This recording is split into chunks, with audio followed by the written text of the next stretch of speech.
Assalamualaikum warahmatullahi wabarakatuh. Alhamdulillah, pada kesempatan kali ini kita bertemu kembali dalam pelajaran Akidah Akhlak kelas 7. Apa kabar anak-anakku sekalian? Semoga kalian semua dalam keadaan sehat walafiat dan tetap semangat. Dalam pembelajaran kali ini kita akan membahas tentang menghindari akhlak tercela kepada Allah Subhanahu wa taala, yaitu nifaq.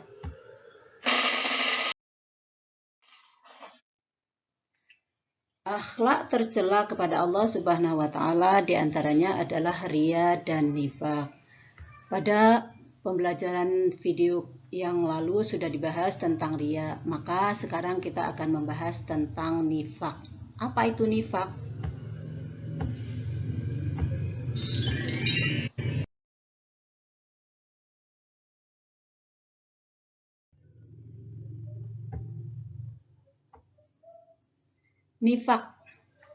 Nifaq secara bahasa diambil dari kata nafaqo yang berarti bermuka dua atau juga berarti menyembunyikan, berbohong, pura-pura terhadap agamanya.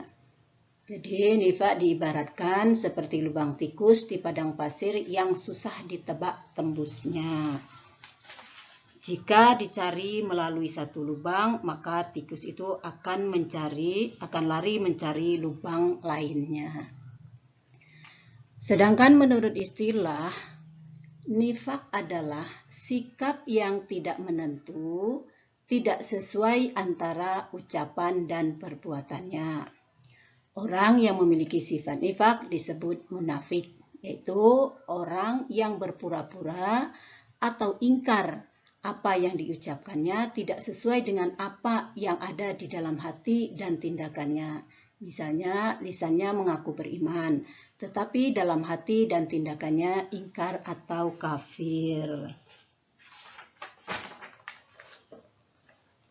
Nifaq adalah perbuatan yang menyembunyikan kekafir dalam hatinya dan menampakkan keimanannya dengan ucapan dan tindakannya. Perilaku seperti ini pada hakikatnya adalah tidak sesuai antara keyakinan, perkataan, dan perbuatan. Atau dengan kata lain, tindakan yang selalu dilakukan adalah kebohongan, baik terhadap hati nuraninya, terhadap Allah Subhanahu wa taala maupun terhadap sesama manusia. Jadi, orang munafik itu adalah selalu berbicara dusta. Ketika di hadapan kaum muslim ia mengatakan beriman, padahal ia tidak beriman.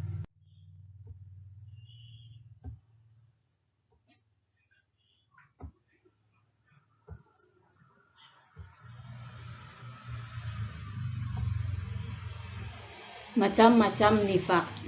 Itu nifaq dibagi menjadi dua. Yang pertama adalah nifaq i'tiqadi. Nifaq i'tiqadi adalah suatu bentuk perbuatan yang menyatakan dirinya beriman kepada Allah Subhanahu wa taala. Sedangkan dalam hatinya tidak ada keimanan sama sekali.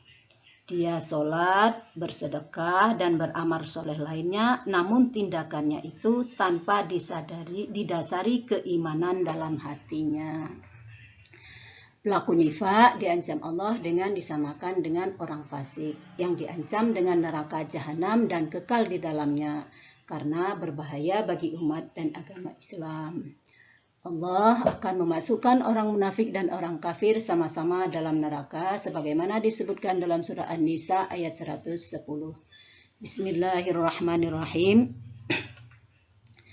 Innallaha jami'ul munafiqina wal kafirina fi jahannama jami'a. Sesungguhnya Allah mengumpulkan orang-orang munafik dan orang kafir dalam neraka jahanam bersama-sama. Yang kedua adalah nifaq amali. Nifaq amali adalah kemunafikan berupa pengingkaran atas kebenaran dalam bentuk perbuatan, yaitu sikap yang dimiliki seseorang dengan memperlihatkan sesuatu yang tidak sesuai dengan yang sebenarnya. Rasulullah SAW menjelaskan dalam sabdanya bahwa ciri-ciri munafik, ayatul munafiqi salasun iza haddasa kadzaba wa iza wa'ada akhlafa wa iza tumina khona. Tanda-tanda munafik ada 3, yaitu apabila berbicara ia berdusta, apabila berjanji diingkari, dan apabila dipercaya dia berkhianat.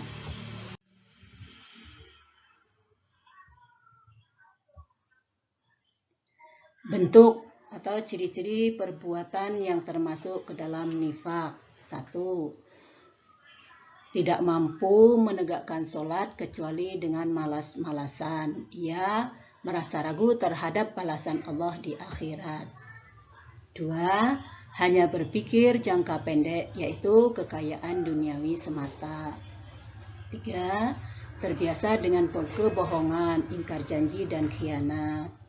4. Tidak mampu beramar ma'ruf nahi mungkar.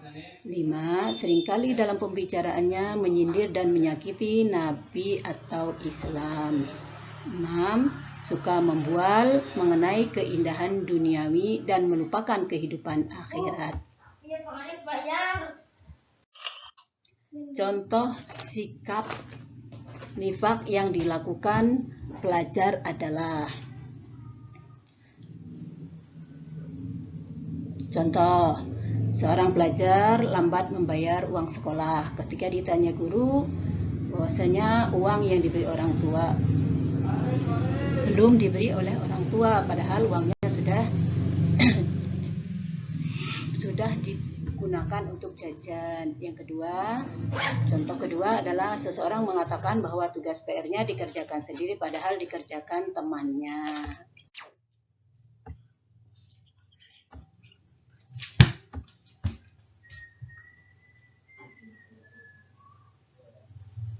Larangan bersifat nifak.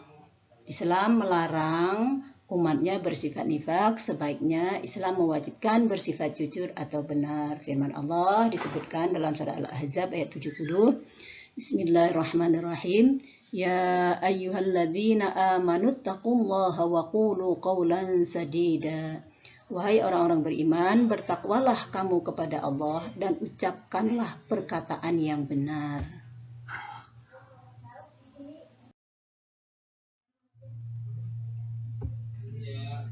Akibat buruk sifat nifak, yaitu akibat buruk sifat nifak itu bisa berakibatkan bagi diri sendiri maupun orang lain.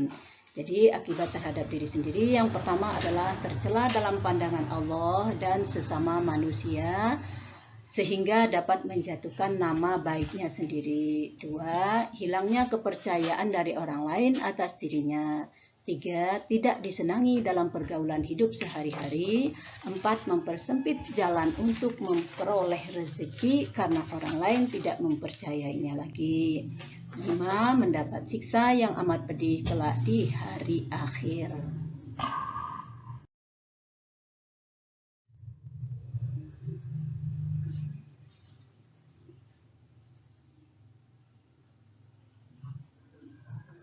Akibat bagi orang lain. 1.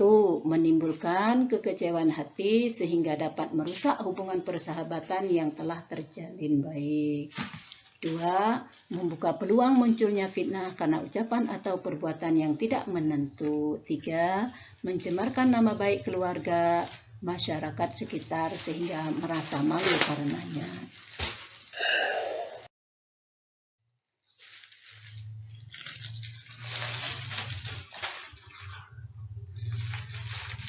Ya, membiasakan diri menghindari sifat nifak. Ya, bagaimana cara menghindarkan diri dari sifat nifak? Antaranya adalah kita menyadari bahwa nifak merupakan larangan agama yang harus dijauhi dalam kehidupan sehari-hari. 2. Nifak akan merugi diri sendiri dan orang lain sehingga dibenci dalam kehidupan masyarakat. 3. Nifak tidak sesuai dengan hati nurani manusia, termasuk hati munafik itu sendiri. 4. Kejujuran menenteramkan hati dan senantiasa disukai dalam pergaulan. Sampai di sini dulu pembahasan tentang nifaq. Semoga bermanfaat. Terima kasih atas perhatiannya. Wassalamualaikum warahmatullahi wabarakatuh.